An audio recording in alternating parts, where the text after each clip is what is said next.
Medical negligence ਨਾਲ ਆਪਣੇ ਦੇਸ਼ ਵਿੱਚ ਹਜ਼ਾਰਾਂ ਹੀ ਮੌਤਾਂ ਹਰ ਰੋਜ਼ ਹੋ ਰਹੀਆਂ ਨੇ, ਜਿਨ੍ਹਾਂ 'ਚੋਂ ਕਿ ਕਾਫੀ ਰਿਪੋਰਟ ਹੋ ਰਹੀਆਂ ਨੇ ਤੇ ਕਾਫੀ ਜ਼ਿਆਦਾ ਨਹੀਂ ਰਿਪੋਰਟ ਹੋ ਰਹੀਆਂ। ਹਰ ਮਹੀਨੇ 25 ਤੋਂ 30 ਆਪਣੇ ਕੰਜ਼ਿਊਮਰ ਪ੍ਰੋਟੈਕਸ਼ਨ ਐਕਟ ਦੇ ਅੰਡਰ ਡਾਕਟਰਾਂ ਉੱਤੇ ਕੇਸਿਸ ਵੀ ਹੋ रहे हैं, जिन्ना विच की मेडिकल नेगलिजेंस जोड़ा है मेन एक कॉन्ट्रीब्यूटिंग फैक्टर है।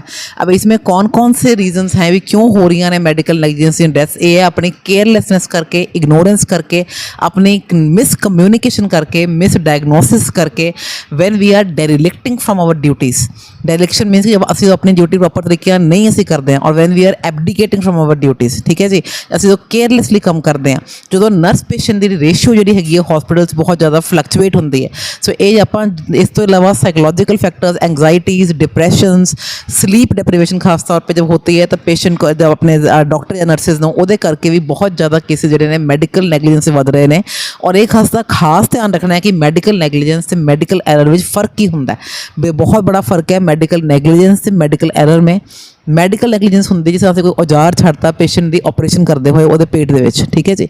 मेडिकल एरर ये होंदा है जिस तरह की नर्स पेशेंट की केयर कर रही है, पेशेंट है ब्रोंकियल एस्थमा का या COPD का, और जो उसनों अपनी स्टीम दे रही है एकदम पानी जो है नेल्सन इनहेलर है उसमें पानी जो है वो ज़्यादा वध जाए तो एकदम पेशेंट जो बुल ने सड़ जान, तो ये केस है अनइंटेंशनल मैडिकल एरर का। तो ये तुसीं खास तौर पर ध्यान रखना है कि मैडिकल एरर तो मैडिकल डायग्नोसिस में डिफरेंस क्या होता है। ये करके ही अपने देश बहुत ज़्यादा मौतां भी हो रही हैं, हर महीने जो डॉक्टर कोर्टां केसिस लैके जा रहे हैं अपने आप को बचाने, और जो मरीज़ ने वो भी बहुत बुरे तरीके नाल सफ़र कर रहे हैं अपने देश में। सो इस करके सानू नर्सिंग स्टूडेंट्स नू और अपने डॉक्टरां नू एजुकेशन ही नहीं उन्हां दियां स्किल्स भी इंप्रूव करनी चाहिए ने, और उस तो भी पहला अपना एटीट्यूड चेंज करना है कि असी पेशेंट केयर बहुत एम्पैथेटिक वे नाल करनी है, केयरफुली करनी है, डिलीजेंटली करनी है और प्रोएक्टिवली करनी है। Thank you so much.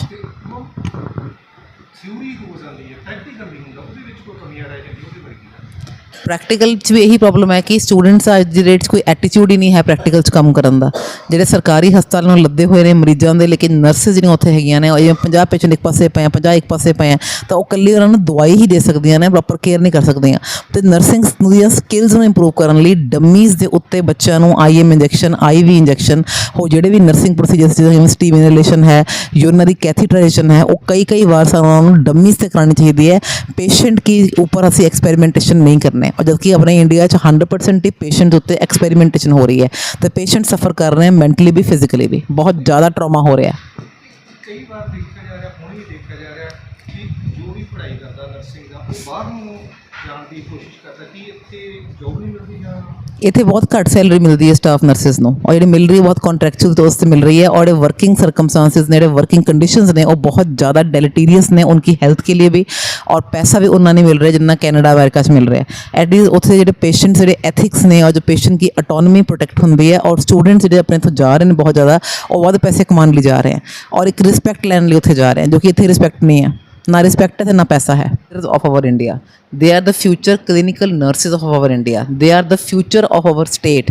तो असीं इन्हां जब तक एनलाइटन तो एम्पावर नहीं करांगे तब तक असी आम आदमी तक अपनी केयर नूं नहीं पहुँचा सकते।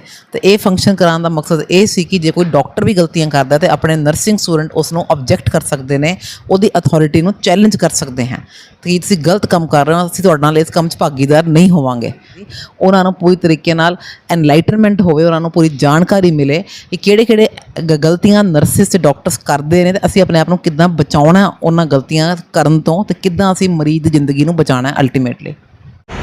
ये आज का सैमीनार सी बहुत ही वधिया सी, और इसकी लोड़ भी हैगी सी, क्योंकि हुण ही थोड़े टाइम बाद ही पहला ही साडे विच जो एक करोना जी बीमारी आई सी, उहदे विच की होया ये सारी दुनिया जानती है। काफ़ी नैगलीजेंसी भी हुई है, डॉक्टरों वालों भी हुई है, नर्सिस वालों भी हुई है, तो काफ़ी लोग सफरर भी रहे। तो अज कल इस चीज़ की बहुत लोड़ है, बच्चों को समझाने की बहुत लोड़ है कि उन्होंने जी नैगलीजेंसी उन्होंने कोल होंदी है उन्होंने सुधारन का मौका भी मिलता होंदा, बट स्टूडेंट जिहड़े ने अपनी गलतियों को नहीं मनते हैं। स्टूडेंट के स्टाफ भी जिहड़ा साडा हैगा वो अपनी गलती को नहीं मनता, तो जिहड़ा बंदा गलती करता है उन्होंने पता होंदा है कि मेरे कोलों किहड़ी गलती हुई है। यह कदे नहीं होंदा कि सानू अपनी गलती का एहसास नहीं होंदा। जे असीं कोई गलती करिए सब तो पहला सानू ही अपनी गलती का एहसास होंदा है, ਬਟ ਅਸੀਂ ਜਿਹੜੇ ਹੈਗੇ ਆ ਉਸ ਆਪਣੀ ਗਲਤੀ ਨੂੰ ਸੁਧਾਰਦੇ ਨਹੀਂ ਹੈਗੇ, ਉਹਨੂੰ ਭੁੱਲ ਜਾਂਦੇ ਆ। ਤੇ ਮੇਰੀ ਤੇ ਸਾਰਿਆਂ ਵਾਸਤੇ ਇੱਕ ਇਹ ਸਲਾਹ ਮਸ਼ਵਰਾ ਹੈਗਾ ਕਿ ਜੇ ਆਪਾਂ ਕੋਈ ਗਲਤੀ ਕਰੀਏ ਤੇ ਸਾਨੂੰ ਉਹਨੂੰ ਸੁਧਾਰਨ ਦਾ ਜਿਹੜਾ ਇੱਕ ਮੌਕਾ ਮਿਲਦਾ ਹੈ ਉਹ ਜ਼ਰੂਰ ਸੁਧਾਰਨੀ ਚਾਹੀਦੀ ਹੈ ਤੇ ਅੱਗੋਂ ਦੀ ਉਹ ਗਲਤੀ ਨਹੀਂ ਹੋਣੀ ਚਾਹੀਦੀ ਹੈ। ਸਾਡੇ ਮੈਡੀਕਲ ਪ੍ਰੋਫੈਸ਼ਨ ਵਿੱਚ ਸਾਰੇ ਕਈ ਗਲਤੀਆਂ ਅਸੀਂ ਜਾਣਬੁੱਝ ਕੇ ਸਾਡੇ ਕੋਲ ਹੋ ਜਾਂਦੀਆਂ, ਕਈ ਗਲਤੀ ਨਾਲ ਹੋ ਜਾਂਦੀਆਂ, ਕਿਉਂਕਿ ਸਾਡਾ ਪ੍ਰੋਫੈਸ਼ਨ ਹੀ ਕਹਿੰਦਾ ਅਸੀਂ ਜਿਹੜਾ ਲਾਈਵ ਹਿਊਮਨ ਬੀਇੰਗ ਨਾਲ ਡੀਲ ਕਰਨਾ, ਅਸੀਂ ਇੱਕ ਜ਼ਿੰਦਗੀ ਨਾਲ ਖੇਡਦੇ ਹਾਂ। ਅਸੀਂ ਕੋਈ ਇੰਜ ਨਹੀਂ ਕਿਉਂਕਿ ਬਈ ਪੇੜ ਪੌਦਿਆਂ ਨਾਲ ਜਾਂ ਕਿਸੇ ਹੋਰ ਚੀਜ਼ ਨਾਲ ਡੀਲ ਕਰਨਾ, ਅਸੀਂ ਜਿਹੜੇ ਇੱਕ ਲਾਈਵ ਹਿਊਮਨ ਬੀਇੰਗ ਨਾਲ ਡੀਲ ਕਰਨਾ। ਤੇ ਅੱਜ ਦਾ ਜਿਹੜਾ ਟੌਪਿਕ ਸੀ ਮੈਡੀਕਲ ਨੈਗਲੀਜੈਂਸੀ, ਇਹ ਇਸੀ ਗੱਲ ਦਾ ਮਤਲਬ ਬੱਚਿਆਂ ਨੂੰ ਸਮਝਾਉਣ ਦਾ ਇੱਕ ਮੌਕਾ ਸੀ ਕਿ ਬੱਚੇ ਜਿਹੜੇ ਨੇ ਆਪਣਾ ਜਿਹੜਾ ਇੱਕ ਕੈਰੀਅਰ ਹੈ ਉਹਨੂੰ ਬਣਾਉਣ ਦਾ ਜਿਹੜਾ ਉਹਨਾਂ ਦਾ ਅੱਜ ਕੱਲ੍ਹ ਇਹ ਪੀਰੀਅਡ ਚੱਲ ਰਿਹਾ ਹੈ, ਉਹਦੇ ਵਿੱਚ ਉਹਨਾਂ ਨੂੰ ਇਹ ਸਲਾਹ ਦਿੱਤੀ ਜਾਏ, ਉਹਨਾਂ ਨੂੰ ਸਮਝਾਇਆ ਜਾਏ ਕਿ ਤੁਸੀਂ ਕਦੇ ਵੀ ਜੇ ਕੋਈ ਤੁਹਾਡੇ ਕੋਲ ਗਲਤੀ ਹੋ ਜਾਂਦੀ ਹੈ ਤਾਂ ਉਸ ਗਲਤੀ ਨੂੰ ਸਭ ਤੋਂ ਪਹਿਲਾਂ ਤੇ ਮੰਨਣਾ ਸਿੱਖੋ, ਆਪਣੀ ਗਲਤੀ ਨੂੰ ਸੁਧਾਰੋ ਤੇ ਅੱਗੋਂ ਦੀ ਉਸ ਗਲਤੀ ਨੂੰ ਨਾ ਕਰਨ ਦੀ ਕਸਮ ਖਾ ਲਓ। ਮੇਰਾ ਵੀ 30 ਇਅਰਸ ਐਕਸਪੀਰੀਅੰਸ ਹੈਗਾ ਇਸ ਫੀਲਡ ਵਿੱਚ ਤੇ ਅਸੀਂ ਬਹੁਤ ਵਾਰ ਦੇਖਿਆ ਹੈ ਕਈ ਗਲਤੀਆਂ ਹੁੰਦੀਆਂ ਤੇ ਆਪਣੀ ਗਲਤੀ ਨੂੰ ਅਸੀਂ ਮੰਨਦੇ ਵੀ ਹੈਗੇ ਹਾਂ, ਬਟ ਸਾਡਾ ਟਾਈਮ ਜਿਹੜਾ ਔਰ ਸੀ, ਕਿਧਰੇ ਨਾ ਕਿਧਰੇ ਅਸੀਂ ਆਪਣੇ ਜਿਹੜਾ ਨਰਸਿੰਗ ਪ੍ਰੋਫੈਸ਼ਨ ਹੈਗਾ, ਆਪਣੇ ਨਰਸਿੰਗ ਪ੍ਰੋਸੀਜਰ ਹੈਗਾ ਉਹਨਾਂ ਨੂੰ ਭੁੱਲ ਰਹੇ ਹਾਂ।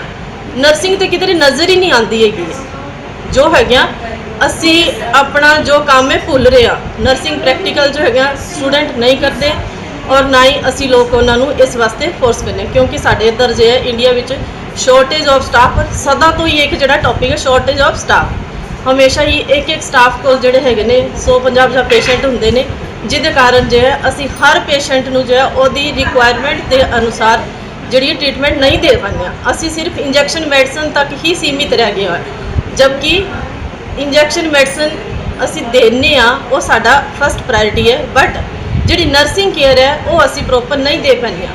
ਇਹਦੇ ਵਾਸਤੇ ਫਿਰ ਸਾਡੀ ਕਈ ਗਲਤੀਆਂ ਵੀ ਹੁੰਦੀ ਹੈ। ਅੱਜ ਕੱਲ੍ਹ ਮੀਡੀਆ ਇੰਨਾ ਫਾਸਟ ਹੈਗਾ, ਲੋਕ ਨੈੱਟ ਵੀ ਸਾਰਾ ਕੁਝ ਪੜ੍ਹ ਲੈਂਦੇ ਨੇ ਤੇ ਉਹ ਫਿਰ ਜਿਹੜੀ ਵੀ ਕੋਈ ਗਲਤੀ ਕੋਈ ਕਰਦਾ ਉਹਨੂੰ ਇੱਕਦਮ ਪਕੜ ਵੀ ਲੈਂਦੇ ਨੇ। ਤੇ ਇਹ ਇੱਕ ਮੇਰੇ ਵੱਲੋਂ ਸਾਰਿਆਂ ਵਾਸਤੇ ਹੀ, ਸਟੂਡੈਂਟ ਵਾਸਤੇ ਕਿਆ ਸਟਾਫ ਵਾਸਤੇ ਸਾਰਿਆਂ ਵਾਸਤੇ ਇੱਕ ਇਹ ਸਲਾਹ ਮਸ਼ਵਰਾ ਹੈਗਾ ਤੇ ਰਿਕੁਐਸਟ ਵੀ ਹੈਗੀ ਸਾਰੇ ਅੱਗੇ ਕਿ ਅਸੀਂ ਪੇਸ਼ੈਂਟ ਨਾਲ ਜਿਹੜਾ ਐਜ਼ ਏ ਹਿਊਮਨ ਬੀਇੰਗ ਅੱਛੀ ਤਰ੍ਹਾਂ ਟਰੀਟ ਕਰੀਏ, ਉਹਨਾਂ ਦਾ ਧਿਆਨ ਰੱਖੀਏ ਤੇ ਅਗਰ ਸਾਡੇ ਕੋਲ ਕੋਈ ਗਲਤੀ ਵੀ ਹੋ ਜਾਂਦੀ ਹੈ ਤੇ ਉਹਨੂੰ ਸੁਧਾਰਨ ਦੀ ਪੂਰੀ ਕੋਸ਼ਿਸ਼ ਕਰੀਏ। ਇਹ ਸੈਮੀਨਾਰ ਦੇ ਵਿੱਚ ਇਸ ਮੌਕੇ ਵਿੱਚ ਸਭ ਤੋਂ ਜ਼ਿਆਦਾ ਸਾਰਿਆਂ ਨੇ ਦੇਖਿਆ ਹੋਵੇਗਾ ਕਿ ਅਸੀਂ ਕੰਮ ਤੇ ਕਰਨੇ ਆ ਪਰ ਉਹਨੂੰ ਕਿਧਰੇ ਨਾ ਕਿਧਰੇ ਅਸੀਂ ਦਰਸਾਉਂਦੇ ਨਹੀਂ ਹੈਗੇ। ਮੇਨ ਫੋਕਸ ਹੈਗਾ ਅੱਜ ਕੱਲ੍ਹ ਰਿਪੋਰਟਿੰਗ ਤੇ ਡਾਕੂਮੈਂਟੇਸ਼ਨ ਕਰਨਾ। ਅਸੀਂ ਪ੍ਰੈਕਟੀਕਲ ਵਰਕ ਕਰਨੇ ਆ ਪਰ ਅਸੀਂ ਕਿਧਰੇ ਨਾ ਕਿਧਰੇ ਸ਼ਾਰਟੇਜ ਨਾਲ ਜਾਂ ਹਰੀ ਵਰੀ 'ਚ ਉਹਨੂੰ ਡਾਕੂਮੈਂਟੇਸ਼ਨ ਕਰਨਾ ਭੁੱਲ ਜਾਂਦੇ ਆ, ਅਸੀਂ ਉਹਨੂੰ ਰਿਪੋਰਟ ਨਹੀਂ ਕਰਨੇ ਆ। ਅਸੀਂ ਸਾਰਾ ਕੁਝ ਪੇਸ਼ੈਂਟ ਨੂੰ ਟ੍ਰੀਟਮੈਂਟ ਵੀ ਦੇ ਦਿੰਦੇ ਆ, ਉਹਦੇ ਪ੍ਰੈਕਟੀਕਲ ਵੀ ਕਰ ਲੈਂਦੇ ਆ, ਪਰ ਅਸੀਂ ਜਿਹੜੀ ਉਹਦੀ ਫਾਈਲ ਵਿੱਚ ਜਿਹੜਾ ਨਾ ਉਹ ਰਿਪੋਰਟਿੰਗ ਨਹੀਂ ਕਰਨੇ ਆ, ਆਪਣੇ ਡਾਕੂਮੈਂਟ ਕਲੀਅਰ ਨਹੀਂ ਕਰਨੇ ਆ। ਤੇ ਇਹ ਮੇਰੀ ਸਾਰਿਆਂ ਵਾਸਤੇ ਇੱਕ ਹਿਦਾਇਤ ਹੈਗੀ ਤੇ ਸਾਰੇ ਅੱਗੇ ਰਿਕੁਐਸਟ ਹੈਗੀ ਕਿ ਜੋ ਵੀ ਤੁਸੀਂ ਕੰਮ ਕਰੋ ਉਹਦਾ ਪ੍ਰੋਪਰ ਰਿਕਾਰਡ ਮੇਨਟੇਨ ਕਰੋ, ਜਾਂ ਸਾਡੀ ਪ੍ਰੋਪਰ ਰਿਕਾਰਡਿੰਗ ਔਰ ਜਿਹੜੀ ਡਾਕੂਮੈਂਟੇਸ਼ਨ ਪ੍ਰੋਪਰ ਹੋਏਗੀ ਤੇ ਅਸੀਂ ਆਪਣੇ ਆਪ ਨੂੰ ਹਰ ਜਗ੍ਹਾ ਬਚਾ ਸਕਦੇ ਹਾਂ। ਅਗਰ ਕੋਈ ਸਾਡੇ ਅਗੇਂਸਟ ਕੋਈ ਸਾਜ਼ਿਸ਼ ਵੀ ਕਰਨਾ ਚਾਹੁੰਦਾ ਹੈ ਜਾਂ ਕਈ ਵਾਰੀ ਅਸੀਂ ਬੋਲਿਆ ਵੀ ਜਾਂਦਾ ਹੈ ਪੇਸ਼ੈਂਟ ਨੂੰ ਸਮਝਾਉਣ ਵਾਸਤੇ, ਜ਼ੋਰ ਦੀ ਵੀ ਬੋਲਿਆ ਜਾਂਦਾ ਹੈ, ਪੇਸ਼ੈਂਟ ਦੇ ਬੈਨੀਫਿਟ ਵਾਸਤੇ ਹੀ ਬੋਲਦੇ ਹਾਂ, ਪਰ ਕਿਸੇ ਨੂੰ ਇਹ ਗੱਲ ਨਹੀਂ ਵੀ ਚੰਗੀ ਲੱਗਦੀ ਹੈ ਤੇ ਉਹ ਜਾਣ-ਬੁੱਝ ਕੇ ਕਈ ਵਾਰੀ ਸਾਨੂੰ ਫਸਾਉਣ ਦੀ ਵੀ ਕੋਸ਼ਿਸ਼ ਕਰਦੇ ਨੇ। ਤੇ ਅਗਰ ਸਾਡਾ ਜਿਹੜਾ ਰਿਪੋਰਟ ਹੈਗਾ ਕਲੀਅਰ ਹੋਏਗਾ ਤੇ ਸਾਡੀ ਰਿਪੋਰਟਿੰਗ ਅਗਰ ਬਿਲਕੁਲ ਸਹੀ ਹੋਏਗੀ ਤੇ ਉਹ ਸਾਡੇ ਕੋਲ ਇੱਕ ਲੀਗਲ ਪ੍ਰੂਫ ਹੁੰਦਾ ਹੈ ਕਿ ਅਸੀਂ ਆਪਣੇ ਆਪ ਨੂੰ ਜਿਹੜਾ ਹੈਗਾ ਪ੍ਰੋਟੈਕਟ ਕਰ ਸਕਦੇ ਹਾਂ। ਤੇ ਮੈਂ ਤੇ ਇਹ ਰਿਕੁਐਸਟ ਕਰਾਂਗੀ ਸਾਰਿਆਂ ਅੱਗੇ ਕਿ ਕੰਮ ਕਰੋ, एक अच्छी नर्सिस अच्छे डॉक्टर्स बनने से पहले एक जोड़ा अच्छे ह्यूमन बींग बनना बहुत जरूरी है। हाँ जी, अज का सैमीनार बहुत वधिया सी। जो साडे रीसेंट इशूज़ चल रहे हैं ना नर्सिंग कह लो मैडिकल बहुत सारी लापरवाहियां चल रही हैं डॉक्टर वालों भी नर्सिस वालों। सो ये जोड़ा सैमीनार सी उन्होंने उपर लाइट पाने की बहुत वधिया सी। बहुत बच्चे आए ने कंपनी कॉलेज चो बच्चे, उन्होंने कम से कम पता तो चलिया ना कि गलतियाँ की और उन्होंने असी किद्दां घटा सकते इन्हां चीज़ों नूं।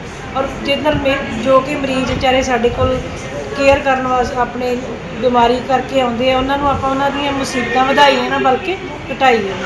सो ਇਸ ਸੈਮੀਨਾਰ ਤੋਂ ਸਾਨੂੰ ਬਹੁਤ ਸਾਰੀਆਂ ਇਹ ਚੀਜ਼ਾਂ ਪਤਾ ਚੱਲੀਆਂ ਕਿ ਸਾਨੂੰ ਜਿਹੜੀ ਕੇਅਰ ਹੈ ਕਿੱਦਾਂ ਦੇਣੀ ਚਾਹੀਦੀ ਹੈ ਮਰੀਜ਼ ਨੂੰ, ਔਰ ਕਿੱਦਾਂ ਜਿਹੜੇ ਲੀਗਲ ਇਸ਼ੂ ਆ, ਜਿਹੜੀਆਂ ਕਾਨੂੰਨੀ ਧਾਰਾਵਾਂ, ਉਹਨਾਂ ਤੋਂ ਕਿੱਦਾਂ ਬਚਣਾ ਚਾਹੀਦਾ। ਅੱਜ ਸ੍ਰੀ ਗੁਰੂ ਰਾਮਦਾਸ ਨਰਸਿੰਗ ਇੰਸਟੀਟਿਊਟ ਪੰਧੇਰ ਦੇ ਵਿੱਚ ਡਾਕਟਰੀ ਸਿੱਖਿਆ ਦੀਆਂ ਜਿਹੜੀਆਂ ਕੁਝ ਗਲਤੀਆਂ ਤੇ ਲਾਪਰਵਾਹੀ ਦੇ ਉੱਤੇ ਸੈਮੀਨਾਰ ਕਰਵਾਇਆ ਗਿਆ ਸੀ। ਇਹ ਨੈਸ਼ਨਲ ਸੈਮੀਨਾਰ ਸੀਗਾ। ਸੋ ਇਹਦੀ ਬਹੁਤ ਹੀ ਮਹੱਤਤਾ ਆ ਸਾਡੇ ਨਰਸਿੰਗ ਵਿਦਿਆਰਥੀਆਂ ਵਾਸਤੇ, ਨਰਸਿੰਗ ਸਟਾਫ ਵਾਸਤੇ, ਕਿਉਂਕਿ ਜਦੋਂ ਜਿੱਥੇ ਅਸੀਂ ਗੱਲ ਚੱਲਦੀ ਆ ਡਾਕਟਰੀ ਲਾਪਰਵਾਹੀ ਦੀ ਜਾਂ ਡਾਕਟਰੀ ਗਲਤੀ ਦੀ, ਸੋ ਇਹਦਾ ਨੈਚੁਰਲੀ ਹੀ ਪੇਸ਼ੈਂਟ ਦੀ ਕੇਅਰ ਦੇ ਉੱਤੇ ਅਸਰ ਪੈਂਦਾ ਆ।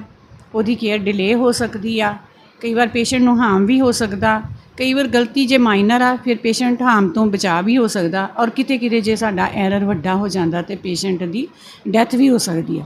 ਸੋ ਜੀ ਅਸੀਂ ਰੋਜ਼ ਹੀ ਅਖਬਾਰਾਂ ਪੜ੍ਹਦੇ ਹਾਂ, ਸੁਣਦੇ ਹਾਂ ਕਿ ਕਿਤੇ ਨਾ ਕਿਤੇ ਕਿਸੇ ਡਾਕਟਰ ਤੇ ਨਰਸ ਦੇ ਉੱਤੇ ਜਿਹੜਾ ਵਾ ਇਹ ਕੇਸ ਵੀ ਹੋ ਜਾਂਦਾ ਆ। ਸੋ ਕਈ ਵਾਰ ਉਹਨਾਂ ਦੀ ਗਲਤੀ ਨਹੀਂ ਵੀ ਹੁੰਦੀ, ਕਈ ਵਾਰ ਇਹ ਨੈਚੁਰਲ ਡੈਥ ਵੀ ਹੁੰਦੀ ਆ, ਬਟ ਕਿਤੇ ਕਿਤੇ ਇਹ ਕੁਤਾਹੀਆਂ ਵੀ ਕੀਤੀਆਂ ਜਾਂਦੀਆਂ ਨਰਸਿੰਗ ਵਿਭਾਗ ਵੱਲੋਂ ਜਾਂ ਡਾਕਟਰੀ ਵੱਲੋਂ। ਸੋ ਉਹ ਕਿਹੜੇ ਨੇ, ਸਰਜੀਕਲ ਗਲਤੀ ਹੋ ਸਕਦੀ ਆ, ਕਿਸੇ ਵੇਲੇ ਮੈਡੀਕਲ ਡਾਇਗਨੋਸਿਸ ਦੇ ਵਿੱਚ ਗਲਤੀ ਹੋ ਸਕਦੀ ਆ, ਕੋਈ ਮੈਡੀਕੇਸ਼ਨ ਗਲਤ ਦਿੱਤੀ ਗਈ ਆ, ਓਵਰਡੋਜ਼, ਲੈਸ ਡੋਜ਼, ਜਾਂ ਪ੍ਰੋਪਰਲੀ ਜਾਂ ਡਿਲੇ ਕੀਤਾ ਗਿਆ ਕੇਅਰ ਦੇ ਵਿੱਚ। ਸੋ ਇਹ ਸਾਰੇ ਤਰ੍ਹਾਂ ਦੀਆਂ ਜਿਹੜੀਆਂ ਨੇ, ਹੋਰ ਵੀ ਇਸੇ ਤਰ੍ਹਾਂ ਦੀਆਂ ਬਹੁਤ ਸਾਰੀਆਂ ਲਾਪਰਵਾਹੀਆਂ ਨੇ ਗਈਆਂ। ਇਸੇ ਤਰ੍ਹਾਂ ਅਸੀਂ ਅਦਾਲਤਾਂ 'ਚ ਵੀ ਦੇਖਦੇ ਹਾਂ ਕਿੰਨੇ ਕੇਸ ਕਈ ਚੱਲ ਵੀ ਰਹੇ ਹੈਗੇ ਨੇ, ਔਰ ਕਿਤੇ ਕਿਤੇ ਡਾਕਟਰਸ ਵੀ ਇਹਦੇ ਜਿਹੜੇ ਨੇ ਉਹ ਵਿਕਟਿਮ ਬਣੇ ਆ, ਜਿੱਥੇ ਕਈ ਵਾਰ ਉਹਨਾਂ ਦੀ ਨਹੀਂ ਵੀ ਸੀ ਗਲਤੀ। ਸੋ ਲੈਕ ਆਫ ਨੌਲੇਜ ਕਰਕੇ ਸੋ ਉਹਨਾਂ ਨੂੰ ਵੀ ਜਿਹੜਾ ਲੋਕਾਂ ਦਾ ਜਦੋਂ ਕਿਤੇ ਡੈਥ ਹੋ ਜਾਂਦੀ ਨੈਚੁਰਲੀ ਉਹਨਾਂ ਦੇ ਵਿੱਚ ਕੋਈ ਗੁੱਸਾ ਆਉਣਾ ਜਾਂ ਕੁਛ ਕਰਨਾ, ਸੋ ਉਹਨਾਂ ਦੇ ਉੱਤੇ ਕਿਤੇ ਕਿਤੇ ਨਜਾਇਜ਼ ਕੇਸ ਵੀ ਹੁੰਦੇ ਨੇ।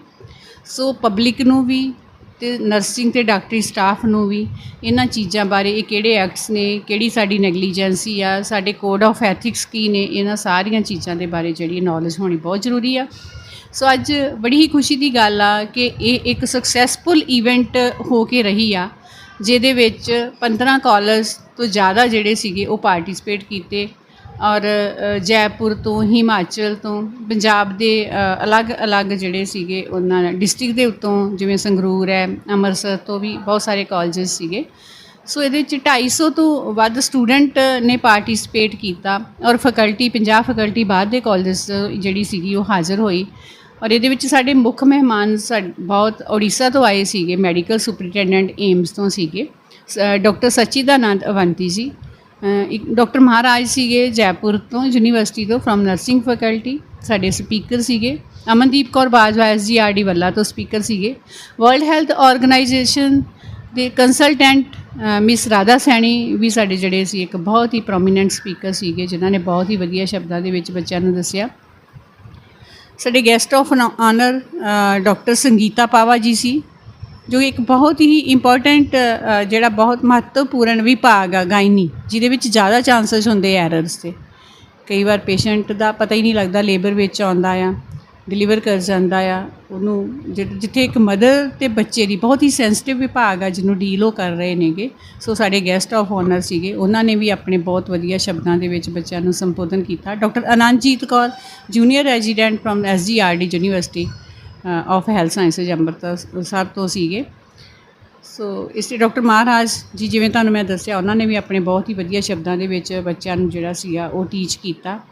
ਅਲੱਗ-ਅਲੱਗ ਕਾਲਜਾਂ ਦੀਆਂ ਪ੍ਰਿੰਸੀਪਲਸ ਉਹ ਵੀ ਹਾਜ਼ਰ ਹੋਏ ਸੀਗੇ। ਹਿਮਾਚਲ ਤੋਂ ਨਰਸਿੰਗ ਐਸੋਸੀਏਸ਼ਨ ਦੇ ਪ੍ਰਧਾਨ ਸੀਗੇ, ਗੌਰਮੈਂਟ ਨਰਸਿੰਗ ਕਾਲਜ ਹਿਮਾਚਲ ਤੋਂ ਅਸਿਸਟੈਂਟ ਪ੍ਰੋਫੈਸਰ ਮੈਡਮ ਅੰਜੂ ਜੀ ਆਏ ਸੀਗੇ। ਸੋ ਇਹ ਇੱਕ ਬਹੁਤ ਸਕਸੈਸਫੁਲ ਇਵੈਂਟ ਰਹੀ। ਲਗਭਗ 700-800 ਸਾਡੇ ਜਿਹੜੇ ਇਹਦੇ ਵਿੱਚ ਡੈਲੀਗੇਟ ਸੀਗੇ। ਸੋ ਇਸੇ ਤਰ੍ਹਾਂ ਹੀ ਪੰਧੇਰ ਕਾਲਜ ਜਿਹੜਾ ਨੈਸ਼ਨਲ ਸੈਮੀਨਾਰ ਪਹਿਲਾਂ ਵੀ ਕਰਵਾਉਂਦੇ ਆਏ, ICMR ਸਪੋਂਸਰਡ ਵੀ ਜਿਹੜੇ ਪ੍ਰੋਗਰਾਮ ਆ ਉਹ ਵੀ ਉਹਨਾਂ ਨੇ ਲਏ ਆ। ਸੋ ਇਹਦੇ ਵਿੱਚ ਸਾਡੇ doctor Gurshan Singh Kalon medical officer civil hospital Batala ਤੋਂ, ਉਹਨਾਂ ਨੇ ਵੀ ਆਪਣੀ ਹਾਜ਼ਰੀ ਭਰੀ ਸੀਗੀ। ਸੋ ਇਹ ਸੰਸਥਾ ਇਸੇ ਤਰ੍ਹਾਂ ਹੀ ਸੈਮੀਨਾਰਸ ਕਰਵਾਉਂਦੀ ਰਹੇਗੀ। ਨੈਸ਼ਨਲ ਇੰਟਰਨੈਸ਼ਨਲ ਵਰਕਸ਼ਾਪਸ ਵੀ ਆਰਗੇਨਾਈਜ਼ ਕੀਤੀਆਂ ਜਾਂਦੀਆਂ ਪਹਿਲੇ ਵੀ ਇਹਨਾਂ ਤੋਂ। ਸੋ ਇੱਕ ਨਰਸਿੰਗ ਐਜੂਕੇਸ਼ਨ ਦਾ ਇੱਕ ਪਾਰਟ ਐਂਡ ਪਾਰਸਲ ਨੇ ਇਹੋ ਜਿਹੀਆਂ ਵਰਕਸ਼ਾਪਸ ਕਰਨੀਆਂ। ਇਹਦੇ ਨਾਲ ਸਾਨੂੰ ਇੱਕ ਪਲੇਟਫਾਰਮ ਮਿਲਦਾ ਹੈ ਜਿਹਦੇ ਵਿੱਚ ਅਸੀਂ ਆਪਣੇ ਨੌਲੇਜ ਸਕਿੱਲ ਨੂੰ ਸ਼ੇਅਰ ਕਰਦੇ ਹਾਂ, ਇੱਕ ਦੂਸਰੇ ਤੋਂ ਕੁਝ ਸਿੱਖਦੇ ਹਾਂ, ਔਰ ਬੱਚਿਆਂ ਨੂੰ ਉਤਸ਼ਾਹਿਤ ਕਰਦੇ ਹਾਂ। ਔਰ ਇਹਦੇ ਤੋਂ ਸਾਨੂੰ ਜਿਹੜੇ ਸਾਡੇ ਇਵਨ ਡੈਲੀਗੇਟਸ ਆਏ ਸੀ, ਉਹਨਾਂ ਨੇ ਵੀ ਕਿਹਾ ਕਿ ਅਸੀਂ ਇੱਥੋਂ ਇੱਕ ਇੰਸਪੀਰੇਸ਼ਨ ਲੈ ਕੇ ਜਾ ਰਹੇ ਹਾਂ, ਇੱਕ ਮੈਸੇਜ ਲੈ ਕੇ ਜਾ ਰਹੇ ਹਾਂ ਕਿ ਅਸੀਂ ਕੁਆਲਿਟੀ ਕੇਅਰ ਪੇਸ਼ੈਂਟਸ ਨੂੰ ਪ੍ਰੋਵਾਈਡ ਕਰਨੀ ਹੈ, ਕਿਉਂਕਿ ਡਾਕਟਰਸ ਦਾ, ਨਰਸਿਸ ਦਾ ਆਬਜੈਕਟਿਵ ਤੇ ਇਹੀ ਹੈ ਕਿ ਅਸੀਂ ਗੁੱਡ ਪੇਸ਼ੈਂਟ ਕੇਅਰ ਦੇਣੀ ਆ। ਸੋ ਗੁੱਡ ਪੇਸ਼ੈਂਟ ਤਦ ਹੀ ਹੋ ਸਕਦੀ ਹੈ ਜੇ ਉਹ ਨੈਗਲੀਜੈਂਸੀ ਤੋਂ ਰਹਿਤ ਹੋਵੇ, ਕੋਡ ਆਫ ਐਥਿਕਸ ਨੂੰ ਫਾਲੋ ਕੀਤਾ ਜਾਵੇ, ਨੋ ਐਰਰ ਹੋਵੇ। ਸੋ ਇਹ ਜਿਹੜੀ ਇੱਕ ਸਕਸੈਸਫੁਲ ਈਵੈਂਟ ਰਹੀ ਅੱਜ ਦੀ, ਤੇ ਇਹਦੇ ਵਾਸਤੇ ਮੈਂ ਸਭ ਦਾ ਸ਼ੁਕਰਾਨਾ ਕਰਦੀ ਹਾਂ, ਪਰਮਾਤਮਾ ਦਾ ਸ਼ੁਕਰਾਨਾ ਕਰਦੀ ਹਾਂ, SGRD ਪੰਧੇਰ ਦੀ ਮੈਨੇਜਮੈਂਟ ਦਾ ਵੀ ਸ਼ੁਕਰਾਨਾ ਕਰਦੀ ਹਾਂ, ਆਪਣੇ ਜਿਹੜੇ ਮੇਰੇ ਮੁੱਖ ਮਹਿਮਾਨ ਔਰ ਜਿਹੜੇ ਦੂਸਰੇ ਮਹਿਮਾਨ ਆਏ ਹੋਏ ਸੀਗੇ, guest of honour, distinguished guest, delegates, ਮੇਰੀਆਂ ਕੁਲੀਗਸ, ਪ੍ਰਿੰਸੀਪਲਸ ਔਰ ਬਹੁਤ ਹੀ ਨੰਨੇ ਮੁੰਨੇ ਪਿਆਰੇ ਬੱਚੇ ਜਿਨ੍ਹਾਂ ਨੇ ਇੰਨੀ ਗਰਮੀ ਦੇ ਵਿੱਚ, ਤੁਸੀਂ ਦੇਖੋ ਪੰਧੇਰ ਕਾਲਜ, ਸੜਕਾਂ ਬਣ ਰਹੀਆਂ, ਪੁਲ ਟੁੱਟੇ ਹੋਏ ਆ, ਤਦ ਵੀ ਉਹ ਪਤਾ ਨਹੀਂ ਕਿਹੜੇ ਗਲਤ ਮਲਤ ਰਸਤਿਆਂ ਦੇ ਉੱਤੋਂ ਲੱਭਦੇ ਹੋਏ ਪੰਧੇਰ ਨੂੰ ਇੱਥੋਂ ਤੱਕ ਪਹੁੰਚੇ ਨੇਗੇ। ਸੋ ਮੈਂ ਸਾਰਿਆਂ ਦਾ ਹੀ ਅੱਜ ਦੇ ਇਸ ਦਿਵਸ ਦੇ ਉੱਤੇ ਔਰ ਆਸ ਕਰਦੀ ਹਾਂ ਕਿ ਇਸੇ ਤਰ੍ਹਾਂ ਹੀ ਸਾਨੂੰ ਸਾਥ ਦਿੰਦੇ ਰਹਿਣਗੇ। ਸਪੈਸ਼ਲੀ ਮੈਂ ਇਸ ਕਾਲਜ ਦੇ MD ਸਰਦਾਰ ਅਵਤਾਰ ਸਿੰਘ ਜੀ ਦਾ ਸ਼ੁਕਰਾਨਾ ਕਰਦੀ ਹਾਂ, ਜਿਨ੍ਹਾਂ ਨੇ ਸਾਨੂੰ ਕੰਸੈਂਟ ਦਿੱਤੀ ਕਿ ਇਹ ਪ੍ਰੋਗਰਾਮ ਜਿਹੜਾ ਵਾ ਆਰਗੇਨਾਈਜ਼ ਕੀਤਾ ਜਾਵੇ ਤੇ ਅਸੀਂ ਕਰ ਸਕਦੇ ਹਾਂ। ਸੋ ਮੈਂ ਸਾਰਿਆਂ ਦਾ ਹੀ ਬਹੁਤ ਬਹੁਤ ਧੰਨਵਾਦ ਕਰਦੀ ਹਾਂ। ਮੈਂ ਆਪਣੇ ਪ੍ਰੈਸ ਰਿਪੋਰਟਰਸ ਦਾ ਵੀ ਬਹੁਤ ਧੰਨਵਾਦ ਕਰਦੀ ਹਾਂ, ਜਿਹੜੇ ਹਮੇਸ਼ਾ ਹੀ ਇਸੇ ਤਰ੍ਹਾਂ ਹੀ ਸਾਡੀ ਈਵੈਂਟ ਨੂੰ ਸਮਾਜ ਤੱਕ ਲੈ ਕੇ ਜਾਂਦੇ ਨੇ ਔਰ ਇੱਥੋਂ ਦਾ ਸੁਨੇਹਾ ਦਿੰਦੇ ਨੇ, ਔਰ ਇਸ ਅਦਾਰੇ ਨੂੰ, ਇਸ ਰੂਰਲ ਬੈਲਟ ਦੇ ਅਦਾਰੇ ਨੂੰ, ਚਾਨਣ ਮਨਾਰੇ ਨੂੰ ਹਮੇਸ਼ਾ ਹੀ ਸਪੋਰਟ ਕਰਦੇ ਨੇ ਤੇ ਕਰਦੇ ਰਹਿਣ।